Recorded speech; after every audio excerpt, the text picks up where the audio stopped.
Има доблест да дискутираат, дури при снимање на видеа и кампањи, реклами, дискутираме околу интервјуа, околу пиар, околу маркетинг, каде се движи нивната кариера, до каде се стигнати. Сите аспекти ги, дури психолошки аспекти опфаќаме. Многу е интересно да се работи со млади луѓе, ако има потенцијал. Биотехнологијата се верува дека е следниот тренд кој што ќе го врти светот, а која прашаме мојата денешна соговорничка, веќе го врти светот. Биотехнологија е се од прочистување на водите до правење оние откачани рецепти и чини храна кои што може да ги видиме на некој серија, ги има и кај нас. Потоа ќе зборуваме за тоа. И денеска ќе зборувам со една предприемничка, иноваторка и професорка на еден од нашите факултети, на Технолошко-металуршкиот, Јана Клопчевска.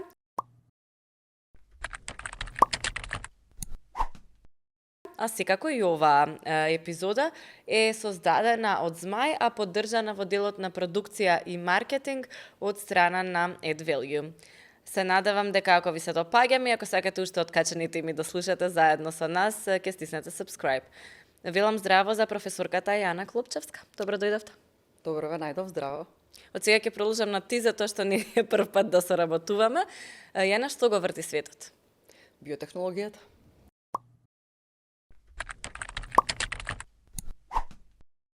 Добро, сега ќе ти поставам кратки прашања, овие се оние на испит со избор ова или ова. Кажи ми, кавијар од икри од риба или од балсамико? Кавијар од балзамико или Добро. перли од балзамико. Лажна кожа или скај или кожа од камбуха? Кожа од камбуха. Добро, и што да правиме со отпадот од калинките? Да го фрлиме во корпа за отпадоци или да го ставиме во анти-ејдж крема? Да го ставиме во анти-ејдж крема секако. Добро.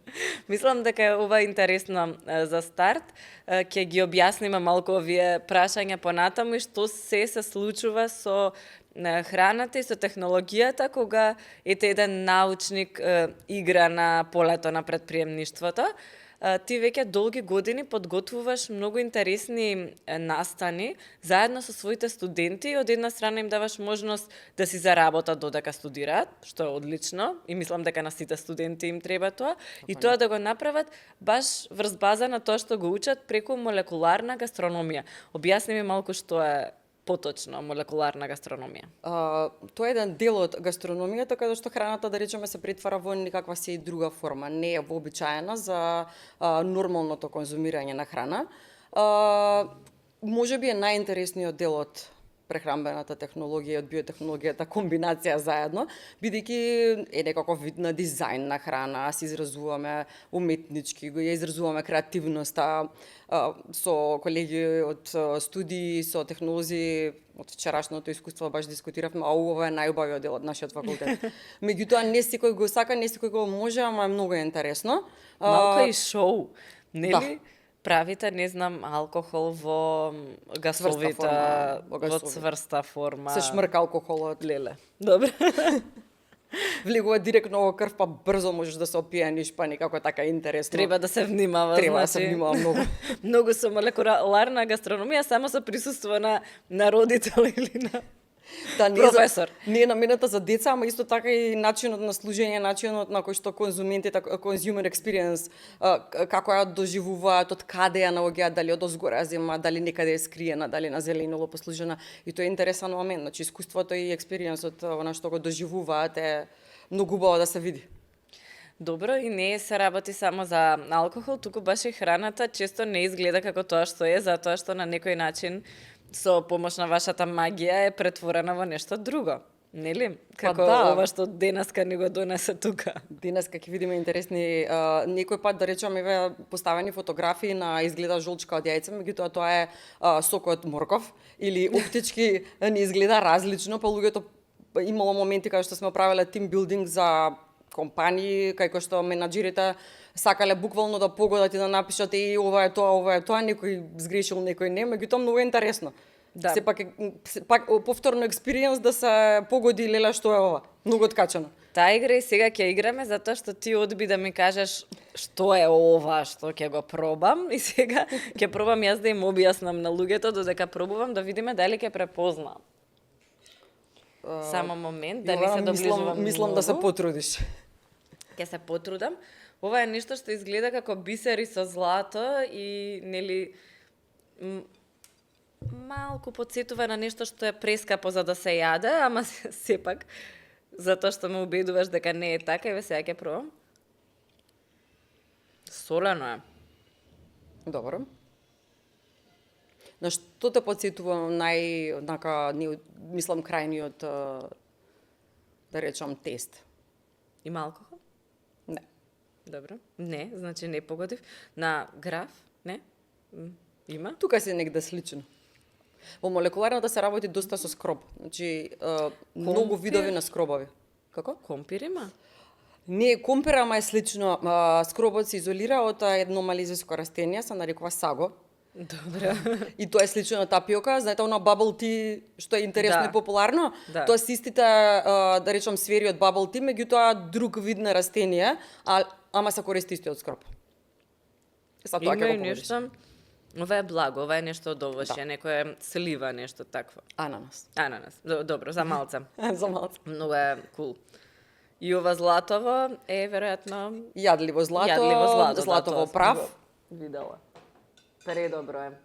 Значи изгледа како да е $1.000.000, а е храна. Добра. Како го доживаш оптички е моментот, да речам, изгледа Искрено, $1.000.000. Се изненадив дека беше солено. Тоа најмногу ме изненади, затоа што средниот дел е солен, а она од страната е благо, па некоја таква комбинација е скрос Како му откачена. доаѓа солено со сок, нешто интересно комбинација. Да. Треба да е откачана комбинацијата, не Треба. треба да е секојдневно. Па не, инаку лесно ќе се погодува. Сега ова чекај да пробам.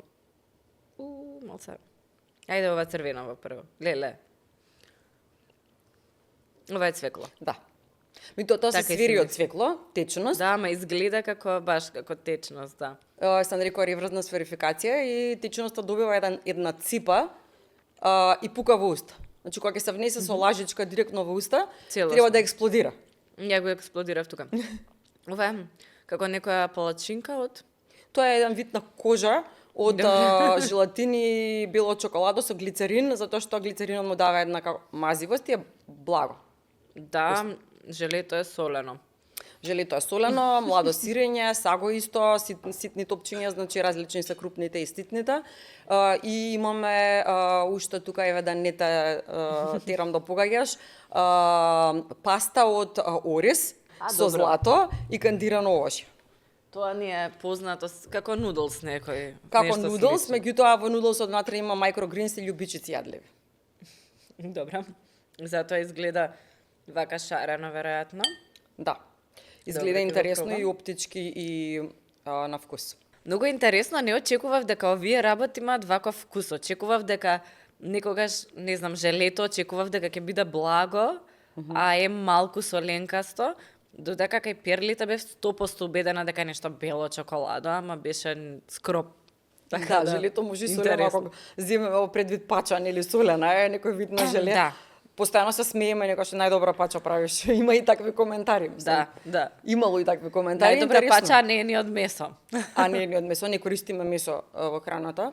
Буквално може да биде и скрос лактоза фри и глутен не можам да кажам, бидејќи има скробови се користат, меѓутоа животинско потекло нема. Осам желатинот кој што може да се избегне со агар-агар и со алгинат, така да целосно можеме да се прилагодиме на ситуацијата што ја имаме, бидејќи ќе има недостиг на храна.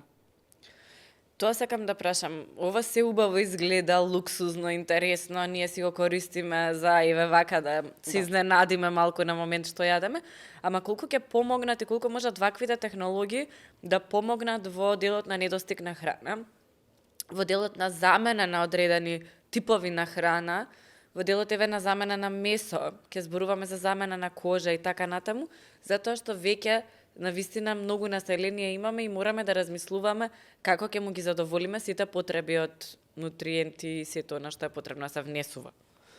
Па не е случајно тоа движење да ние не внесуваме месо или повеќето луѓе гледате најновите истражувања микропластика најдена во крвта на животните. Таа микропластика, јас често ја кажувам како се нашла микропластиката во животното, значи од некаде ја внесло, има некоја интеракција меѓу пластиката и храната, буквално доаѓа од се она што е пластика во допир или интеракција во допир со храна, така да ќе менуваме, ќе го менувам мајнсетот да не ги уништуваме животните, да го заштитиме животната средина, ќе има што помалку храна, ќе има повеќе биополимери, тоа се ги спомна веќе, дел од биотехнологијата пак, кои што ќе заменуваат тие, кои ќе почнеш да јадеш по некое време се чувствуваш сит затоа што имаат својство да го желудникот брзо заситат, односно нас да не заситат и нашата мисла, односно мозокот да ни профункционира тие синапси и врски меѓу гастроинтестиналниот систем и мозокот да ни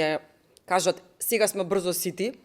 И тоа е многу интересно затоа што не е ова храна за да се најадеш, ова е минималистички нешто за да го внесеш, меѓутоа бидејќи се добри за во нив да се заробат одредени нутриенти, ќе ни послужи секако за во иднина ваквата храна. Овој, да речам, фуд дизајн момент е тоа како ние ќе се изразиме. Да, апсолутно. Може различно да изгледа. Различно. Меѓутоа применувана од стоматологија, од конци, од фластери за рани до фармација, до секаде. Значи тие биополимери секаде наоѓаат, да речам, примена. Тоа се екстракти од алги или соли на алгинска киселина, некој од штитот на инсектите се изолираат. Тоа ќе биде иднината. Ама колку е поинтересно за еден млад човек, за еден студент, вака да му се представи науката, целиот тој предизвик нешто да направиш од нешто друго или да создадеш нешто ново, колку студентите ја зголемуваат својата љубов кон биотехнологијата преку вакви апликативни примери, кои што не знам, можеби на час може да ги пробаат или пак ете да дојдат заедно со тебе да работат. Многу студенти се обучиле со текот на времето и заработиле, како што напомена на почетокот, и било многу интересно да се развие тој предприемачки дух и секако кога ќе ја видат храната се многу повеќе заинтересирани. Некои се запишале специјално само заради ова, некои работат со мене, меѓутоа има и возрастни кои што сакаат сега да почнат да студираат само затоа што се интересираат за храната. Зашто да не? Тоа е супер идеја, и ни недостасуваат биотехнолози, колку што знам, премногу. Да. Ние имаме компании кои што можат да ги вработат, меѓутоа еве има и многу други можности самите да се вработат, самите да бидат иноватори и предприемачи. Се развива ли кај студентите тој предприемнички дух? Ќе кажеме неколку примери, и ако можеш и ти сподели со нас, можеби има некои што не сме ги слушнала, на студенти кои веќе уште не завршени, што се вели со факултет, прават на вистина интересни работи и отвараат компании и почнуваат науката да ја користат за да создадат бизнис. Јас уште трета година почнувам да работам некако од прилика, гледам кој за што е. И прошлата година имавме една многу интересна задача да направат прототипи од различен вид на отпад. И тука се гледа колку кој е иновативен, кој како етикетирал, кој колку напишал нели она техничка спецификација за производот и веќе се добива една слика со споделување на линкови, јас тоа на своја рака нели ги буткам да речам во проект или во оган да ги ставам, ајде поточно, затоа што само така се учи, бидејќи кога ќе завршат никој нема да ги поштеди, па пред време многу слабо има претходните генерации предприемачки дух. Сега веќе дојдов до степен да можам тој предприемачки момент, тој пораст на биоекономија, што ќе значи нивниот стартап или нивната компанија, не мора сите да работат само во една компанија и слично како што беше до сега мајнсетот. Почнуваат да се отвараат, веќе еден тим изработи многу интересен производ, го менторирав Зелена цедевита. Знам. Да. Си ми го спомнала и претходно, многу добро е тоа. Мислам дека ги виде во лабораторија и беа доста иновативни, победија на неколку надпревари и добија инвестиција од италијанска компанија. Вториот тим... Колкава инвестиција? Ова не го знам. Не сум сигурна за бројката, меѓутоа... Доволна за да отпочнат да го работат тоа? Да отпочнат производство. Супер. Со неколку различни типови пробавме на технологии и споредни производи, да речам. Чисто за тие што не знаат, прават цедевита од зеленчук, која што има благ вкус, за да им помогнат на родителите да се осигураат дека децата ќе внесат и зеленчук во исхраната, секако треба да го внесуваат и на класичен начин и слично. Ама ова е плюс момент, ете детето и преку сокче да си внесе зеленчук. Па да, бидејќи не сакаат оној момент на зелена салата или не знам како никоја одбивност према салати, повеќе сакаме брза храна и слично, тестенини, меѓутоа еве друг момент како да се замени таа да не биде се минува играта, да не биде ово ќе да биде зеленчук. Зашто да Ќе не? си ја испијат Со салатата. корекција на вкусот, аромата едноставно ми е убаво. Буквално тоа се збори за природни компоненти, значи не е синтетски добиена, туку природно добиена арома и природна боја од самиот, да речам, зеленчук. Супер, ете, некој само дел од примените што се може да се направи, а знам дека во лабораторијата за биотехнологија во Скопје, таа ти доста беше активна во нејзиното создавање, заедно со поддржана од UNDP и УНИЦЕФ. Да ги спомнеме затоа што многу е важно нели кој тука инвестира во ваков тип на развој.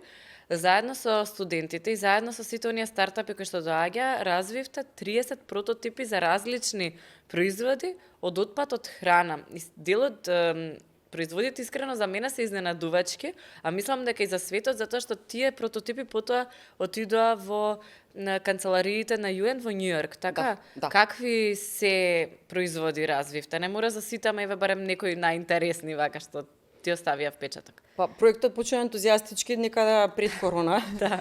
Буквално беше онака разговор спонтан, ајде да видиме каде има отпад, ајде да мапираме, ајде на физибилити студија, нешто интересно и на крај испадна да се произведат тие прототипи да се испратат.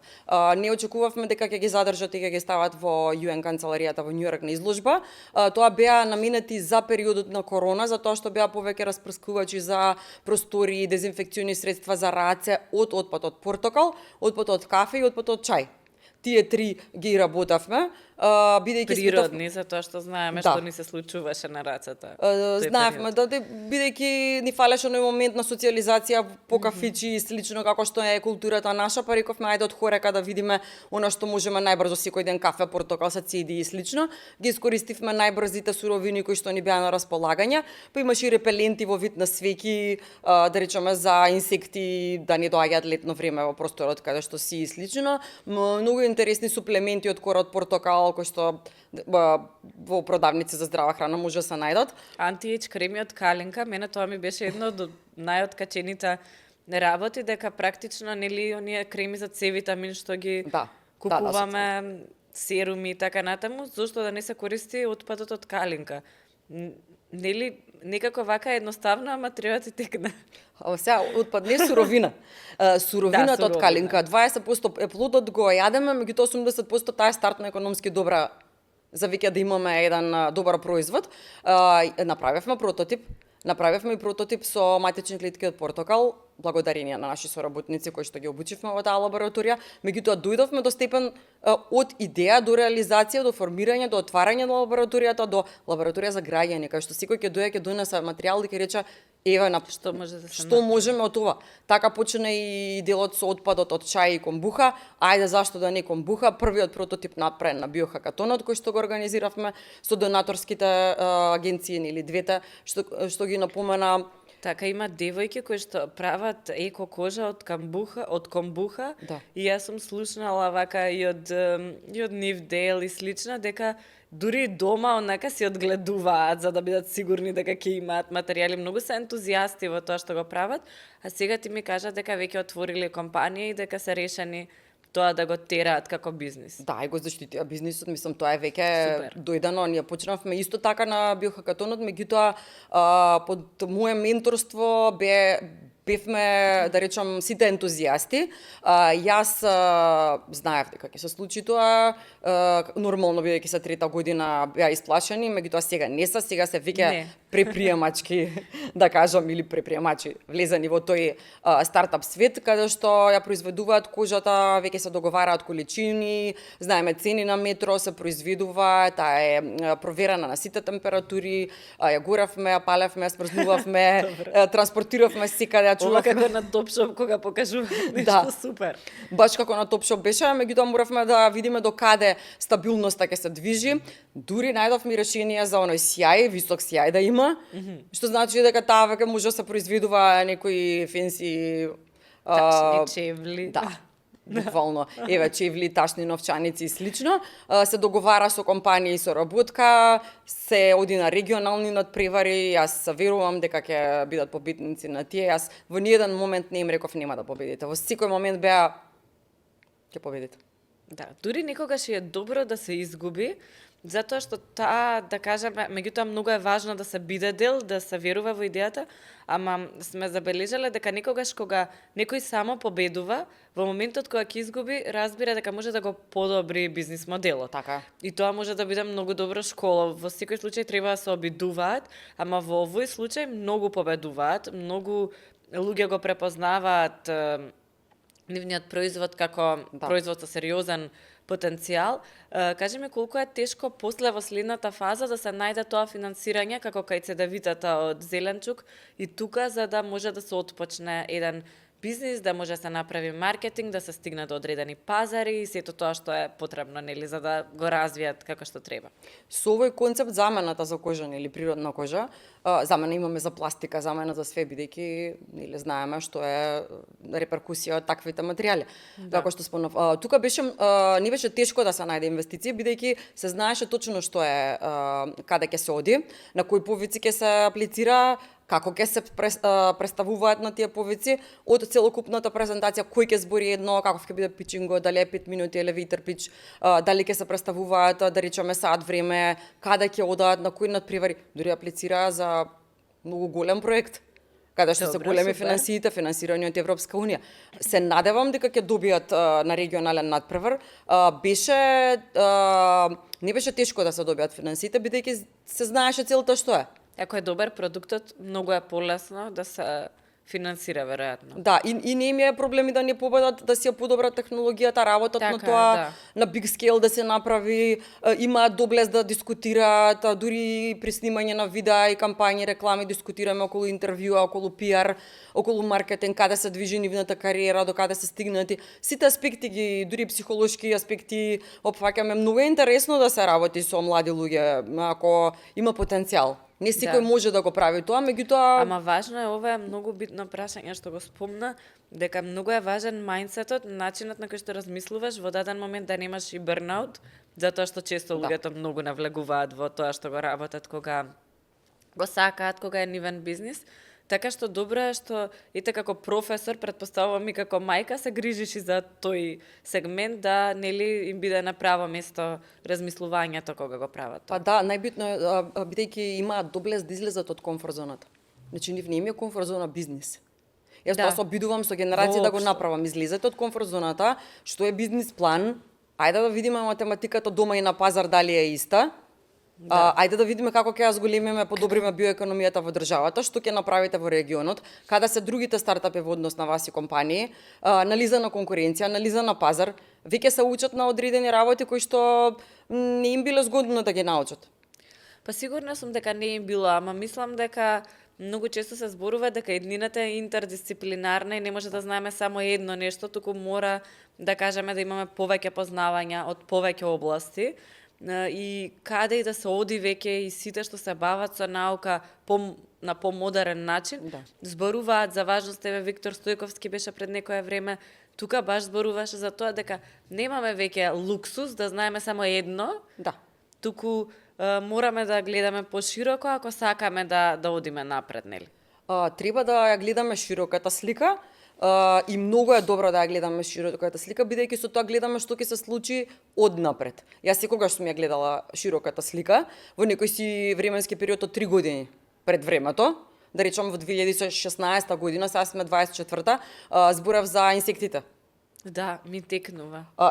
Јас тогаш го кажав тоа стоејки на нормално вака на земја, како да кажам, дека стварно тоа ќе биде реалност, и стварно тоа беше реалност. Ама во 2016-та, во прошлата година, во 23-та, веќе вбрашното од нели инсекти, па дојдовме до некои цели инсекти да се јадат, што кажав дека не е во ред, бидејќи треба да се изолира гликозидот за да може шеќерот во крвта да го спречи. Да, често си забегуваме со некои формати. Еден ќе каже нешто, ние немаме идеја што е реално и што е правилно, бидејќи не сме доктори, ама си играме дека сме често, па ќе јадат луѓето цели инсекти кои што доаѓаат од ку знае каде. Слушаме дека во светот на многу места веќе се зборува за економскиот статус на студентите.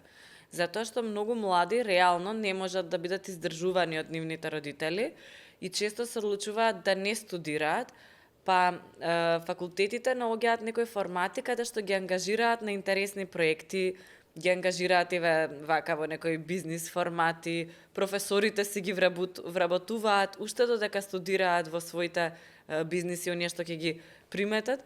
И ти на некој начин го правиш тоа тука и гледаме дека веќе почнува да станува тренд. Мислиш ли дека тоа е еден начин ете да ги задржиме младите овде? Затоа што реално, ако јас почнам да работам нешто уште на факултет, да заработувам малку, па потоа уште подобро да заработувам, имам скилсет, можеби не би се одселила, зошто да не останам тука? Па тоа беше идејата и целта. Уште кога се започна бизнисот пред 8 години, беше идејата и целта да се ние започнавме на Скопје дизајн, викам, некако тоа дојде спонтано, веќе хедхантинг имаше, ќе работиме со ивент агенција и веќе влеговме спонтано, не е случајно, мислам, беше спонтано, меѓутоа не е случајно. Тоа е еден од начините како се прави надвор. Јас и докторирав и постдокторски беа надвор од државата, така да гледав одредени концепти.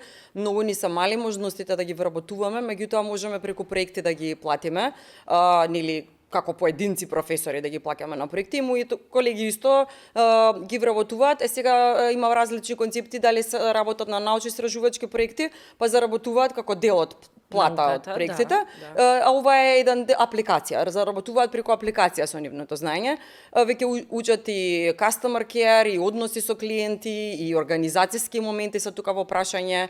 Некој пат ќе треба се направи извештај, ќе треба се постира нешто, социјални медиуми и слично. Значи учат повеќе скилови, им се развиени со апликацијата.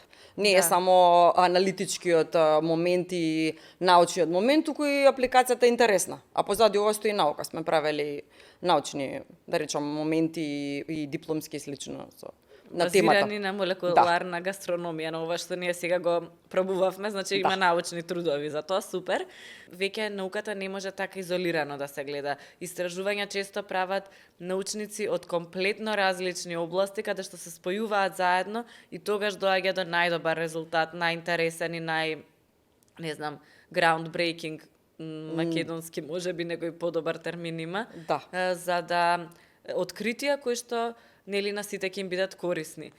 Колку е важна работата на такви проекти кои што се комплетно различни. Ние сме работеле истражувања како Змај заедно со тебе како професор од биотехнологија. Значи, навидум неповрзано, ама многу корисно едното за другото. Да, сме работили статистички моменти кај што ние ја применуваме секако таа статистика во храна и во биотехнологија, ама многу е интересно. Прво, јас секогаш правам експерименти на себе, па експерименти на другите, нели, заедно што работат и секогаш гледам да имам, ме поддржуваат студентите многу. И вчера беа и слика и правеа секоја самоволно, без никој да им наметне. Многу се активни и имаме еден нестандарден однос. Меѓутоа, за да дојдеме до тој нестандарден однос и тој момент, интеракција меѓу нас, убава позитивна енергија, јас морав некако сама да го проверам тоа работење во мултидисциплинарни. Јас и претходно работев со фармацевти, меѓутоа се најдов во ситуација и никогаш не сум замислувала, меѓутоа можеби сум подсвесно сум сакала да се најдам во тим со молекуларни биолози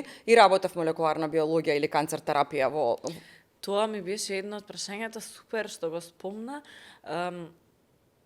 Затоа што биотехнологија, кога ќе спомнеме, тоа е многу широк поим.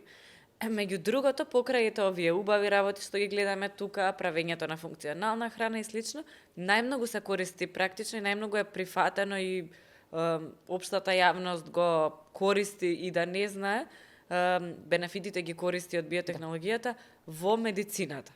И ти си поканата како професор кој работел во делот на прехрамбената индустрија да правиш меѓународно истражување за канцер терапија. Те молам, објасни ми како вие две се споија прво и што работевте таму, како ти се најде во тој тим конкретно.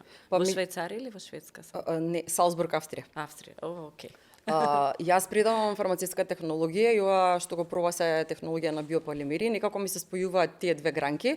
Работам во Институт за фармација под медицински факултет или клинички центар во Салцбург. Сега кога го правевме интервјуто, бидејќи сум јас првичен инженер, јас прашав дали сметате дека конкретно инженер ви е потребен, меѓутоа кога влеговме во лабораторија кај што има биолоджи практис, да речам, 2, кај што ние ја немаме од прилика во лабораторијата, не ми беше толку чудно, меѓутоа беше малку поразлично средината да работиш со клетки од пациенти. Че не секој може да дојде до тие клетки од пациенти, проектот уште трае. Јас ги добив клетките, прво имаме baby cells, на матични клетки, па baby cells се размножуваат, се ставаат на подлоги, со одредени, да речам, перформанси, каде што има и злато на подлогите. Сите истражувања што ги правиме ин виво ги се пренесуваат во клиничкиот центар на пациенти, бидејќи пациентите сакаат еден вид на алтернативна терапија. Сега се работеше терапија споредба на класичните цитостатици со цитостатици добиени алтернативни од билки. Значи, синтетизирани, готови добиени примероци, ги аплицирав и правев споредба. Резултатите се 98% синергизам меѓу мојата терапија и терапијата што веќе се користи. Што значи дека правевте слична терапија на постоечката од други извори? Да, и се проверуваше колку клетките ќе опстанат при хранење, колку шаржи ќе опстанат, се емитираше човековото тело, значи и температура, и услови, храна, и све што внесуваме ние, колку цитостатиците делуваат, и колку новиот, да речеме, лек ќе делува, кој што е на билна база. Буквално синтетизирана компонента од билки, за која што не смеам да дискутирам, меѓутоа постои таква, да речем, билка, тоа не е нешто чудно да се експериментира, да се пробува, бидејќи треба нели најголемото достигнување на секогаш ние го замислуваме на медицината е дека ќе се најде лек за неизлечивите болести, така што... Па да, тоа е фитофармација, фармакогнозија и слично, кај што се користат билки, тоа секогаш се откако постои човекот се користели се хранел со билки. Сега не правиме ние нешто што не е смислено, буквално само се проверува и да речеме некој си вид на компонента, некој екстракт како ќе делува и споредуваме. Кога ќе добиеме висок степен на синергизам, 98% замена, тоа е веќе некој голем отскочена даска, да речем, за некој. Испитувањето беше правено само на тироида канцер или канцер на тој дел од организмот, меѓутоа има доста, да речем, диагнози како што лековите не можат да бидат достапни во некои делови од мозокот и слично, каде што ако пред некое време зрачавме храна на томографија, она што се буквално одиме ние да се снимаме на компјутерска томографија, се гледаше дали ќе остане и колку ќе остане зрачена храната, па се ставаше цитостатик на карбонанотуби и наноносачи. Сега буквално се оди директно на целен носач каде што ќе влезе и ќе ова беше по да речам канцер кој што се лечи до некој степен, меѓутоа треба да се преслика и реплицира целото истражување на другите видови. Тоа е целта. Стигнати сме до некаде, колегите во Австрија, во Салцбург, на универзитетот продолжуваат со работа и со други вакво беше голема шанса и голема одговорност и задоволство мое да се работи со таква екипа, иако сум инженер, пресметките ги правев на друг начин, па дојдовме до заеднички некои, да речам, позитивни резултати. Супер.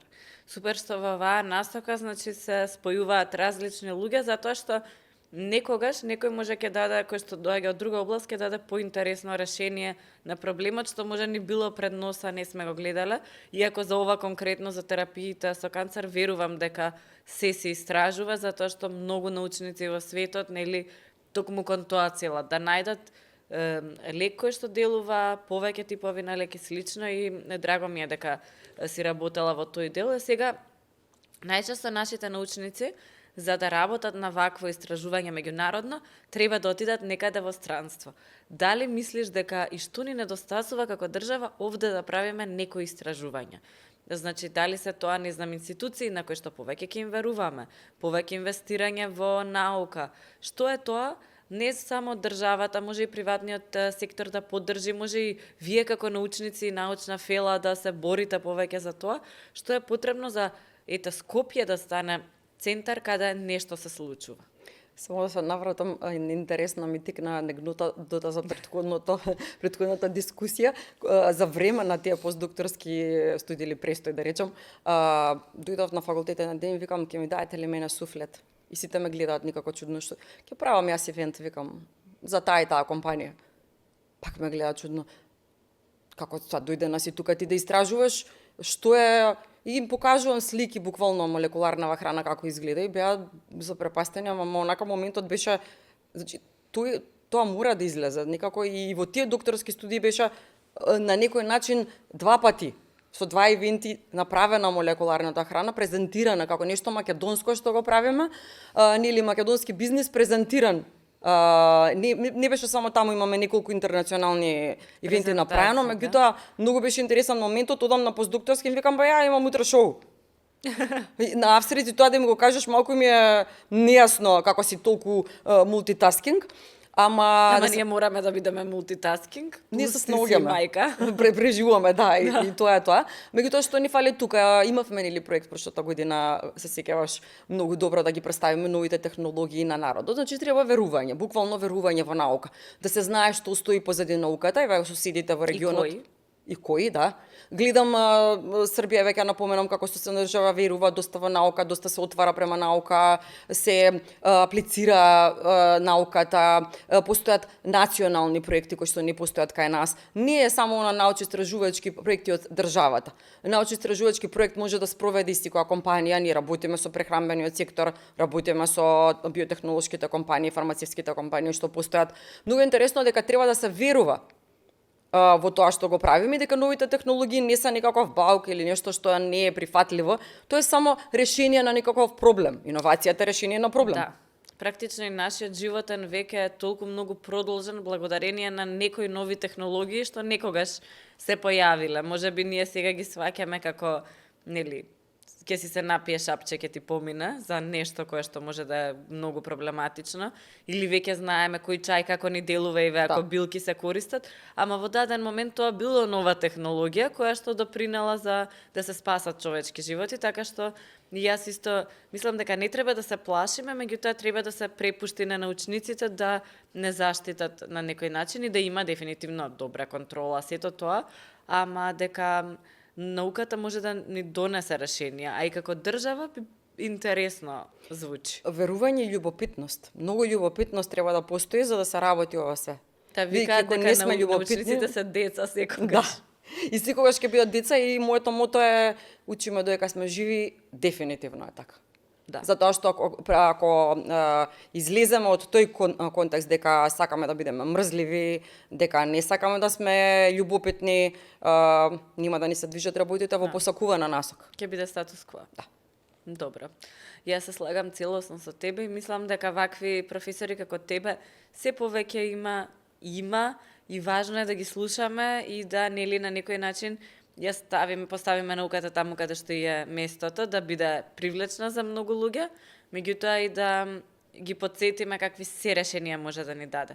Како предприемничка, како предприемачка, веројатно, како мајка и како некој кој што требало во даден момент да отиде во странство на престој да истражува како научник и слично, сигурна сум дека ти е важна поддршката од сите околу тебе, кој ти дава најголема поддршка во однос на тоа да ти можеш да работиш и да знаеш дека имаш поддршка во делот на згрижување на синот и слично. И каква е колку е важно тоа селото ние што викаме за да може еден човек и една жена да биде успешна? Па да, ми даваат најблиското семејство, фамилијата, поддршка, мајка ми постојано, како викаат, позади успешна жена, што и мајка што го чува детето, нели? Да. Така некако во превод, тоа би му било вистина, би му дошло во овој случај, меѓутоа, значи, и татко ми, мајка ми, потесната фамилија, сите се погрижија да јас стигнам до тука, бидејќи без нивна помош јас не би можела да го направам тоа, морам да го напоменам, а многу ми дава поддршка и син ми во последно време, дојди со мене на настани, гледам на Инстаграм, ме прати ситуации, гледа, се интересира за храната, се интересира за одредени работи. Да, веќе голем. Беше во лабораторијата биотехнолошка, иако сака фудбалер да биде, јас се помирив. Нели? Добра, секој дете си има своји желби, ама супер. Така да добивам како расте од него поголема поддршка и разбирање, бидејќи веќе беше голем кога заменав на постдокторски студии, кажа За мене не е ништо ново за мене. Мислам, имав некој начин индиректна поддршка, меѓутоа доаѓаме сега до степен која тинеџери каде што мора да се обрне внимание што јаде и како јаде и јас сакам секој ден да му биде тоа убаво спремно, тазе и да има убави услови. Да се грижиш за Да. него. Знам дека се грижиш многу, затоа и те прашав, затоа што исто верувам дека без поддршката не може да имаш се. И често слушаме веќе и странски звезди и така натаму кои што викаат не можеш да имаш се. Можеш, тоа е точно, меѓутоа треба секогаш да се биде благодарен на сите оние околу нас кои што не поддржуваат и како мајки, и како татковци, и како родители, и како некој кој што планира некаква кариера да развие. Така што затоа и те прашав во овој дел, знам дека родителите ти давале секогаш огромна поддршка и мислам дека е важно за новите генерации на родители, на деца, да си ги поддржиме, да се поддржиме меѓу себе, само така ќе имаме се, друг начин Да, нема. и потосна фамилија секогаш кога требало настани, поддршка, интервјуа и слично, едноставно секогаш се спремни да помогнат, да објават, да направат, мислам тоа е како да кажам исто и блиските пријатели кои што се малкумина, меѓутоа тие си знаат, ќе си се препознаат нели кои се. Поздрав до нив. Поздрав за нив, да. Малку се, меѓутоа вредни. Да, да. Многу е важно тој поширок систем на поддршка, затоа што никој сам ништо не може да направи. Една од темите за нова година, кога дојде 2024, ни беа луѓето баш во оваа насока, колку е важно сите заедно да се помогнеме за да можеме да одиме И напред. студентите, Јован. И Многу студентите. поддршка, многу добивам поддршка од нив. Епа, веројатно тоа е взаемно, ќе ги викнеме тука некој од нив, сигурно ќе успеат со бизнисите и ќе дојдат и слично. Многу поддршка и Ама, учам многу од нив. да. Секој ден учам од нив. И Што, секој пат например? го кажувам ова. Секој пат учам дали биле социјални мрежи, дали била некоја иновација, дали било нешто што во нивната генерација го прават, меѓутоа јас го прифаќам. Они мене, јас нив, никако си имаме некое прифаќање на нестандарден, но сега и во втора година почнав да предавам и со нив гледам помлади се, ама доста прифаќаат начинот на исхрана кој што го дискутираме на метаболизми и чуда како функционира. Многу ни е интересно дека се прифаќаме едни со други. Тоа е супер. Да, и затоа предпоставувам дека затоа што новите генерации не сакаат само да им кажуваш, туку сакаат да бидат дел од дискусијата. Верувам дека затоа си им една од омилените професорки, затоа што, нели, Без навреда и ти на учиш моите од нив. колеги, ама Сите стварно се- сум омилена. Да, да, ама има кај вас на факултет, јас неколку професори што сум слушнала, на вистина интересно зборуваат. За тебе конкретно знам затоа што нели сме соработувале, сум слушнала од студенти и слично. Така што мене ми е интересно, ета што била тајната и ти да научиш нешто од нив и да се осетат важно, затоа што се важни. Тајна нема, тајна треба не постои некој треба верување едноставно, не постои некој стандарден као стереотип. Јас сум тука сега дојдов да ви зборам, јас ќе си отидам, ќе затворам врата. Значи ние мора да имаме отворена дискусија, секој пат им викам зборете за проблемите, па макар тоа биле и приватни проблеми, дечко, девојка и слично сме разговарали на тие теми, сум дала мој совет, разликата во искуството сам. Значи, Да, некој доволно искуство е. поголемо, каде што јас можам да предвидам некои работи и каде што дискутираме, ама ова ми се случува. Добро, ќе седнеме и тој момент ќе го решиме, не е проблем. Да. Ајде бидете продуктивни, ќе излеземе надвор, ќе држиме предавање, ќе држиме на трева, сакате кафе да пиеме? Сакате рил да снимаме на предавање, тоа ќе го правиме. Супер. Тоа е тоа. Да. Супер. Нема звучи посебна ова. тајна. Па добро, ама менталното здравје и тие пречки кои што ги имаат младите, денес можеби и повеќе од секогаш заради социјалните медиуми, мислам дека ги чувствуваш и како мајка и како професорка и многу се битни за да можат да се посветат на материјата, така што супер што имаш таков посеопфатен малку пристап и на крај така и сакам да завршиме. Како мајка на тинеџер, што велиш дека ти е најтешката задача која што ја имаш во животот, Да. без разлика на сето на останато што го правиш е голема, и како професорка, што мислиш во делот на младите и како во моментов се развиваат тие моменти на нивното психолошко здравје, упорност, често слушаме од бизниси дека биле не сакале толку многу да се вложат, да работат и слично, а од друга страна гледаме како други млади луѓе прават неверојатни работи што ние не сме можеле да замислиме да ги правиме на 20-21. Каква е ситуацијата со младите со кои што ти во моментов работиш? И дома и на факултета? Знаете, децата често идентифицираат одредени работи кај родителите или се пресликуваат од родителите или моделот го пресликуваат. И мојата цел е јас на моето дете да дадам позитивен пример. Тоа што јас сум професор и еве да речем во бизнис и менторирам, сакам да го знае, меѓутоа тоа не значи дека јас со него не работам. Многу е битен тој психолошки момент да речеме да биде ментално здравје. Родителот треба да биде пронајден, способен, одговорен, значи ментално здрав и во баланс. Она што го работи во кариера и во приватниот живот треба да биде избалансирано. Она што го говори, значи да го прави, делата да покажуваат. Само така можеме позитивен пример да дадеме на идни генерации. Така верувам дека е така, знам дека е така, да се случуваат грешки при обратниот пристап кога децата се по-созрејани од родителите или по-балансирани од родителите. Тука имаме одредена утка. Меѓутоа, кога точно знаеме што сакаме, јас имам преку работата опција, ете тие млади луѓе, тие се нечиви деца исто така, имаат одредени проблеми, иако се големи, ама тие се не се ни созрејани толку многу, ама се на некоја фаза измеѓу, кај што се пронаоѓаат. И некој им дава активно во тие STEM кампањи постојано преку организации, за да дадам пример како жените во таа STEM професија се пронаоѓаат. Не само на жените, кај нас има помалку машки на факултетот, меѓутоа знам и дека тие повеќе девојки се запишуваат. Меѓутоа и тие што се снаоѓаат добро и сакам еден позитивен пример да дадам. Супер. Да направам добро дело, бидејќи правејќи добри дела ни се враќаат убави работи. Тоа е моето мото. Ама и тоа треба да биде главниот мотив за влегување во образование, дури и високо.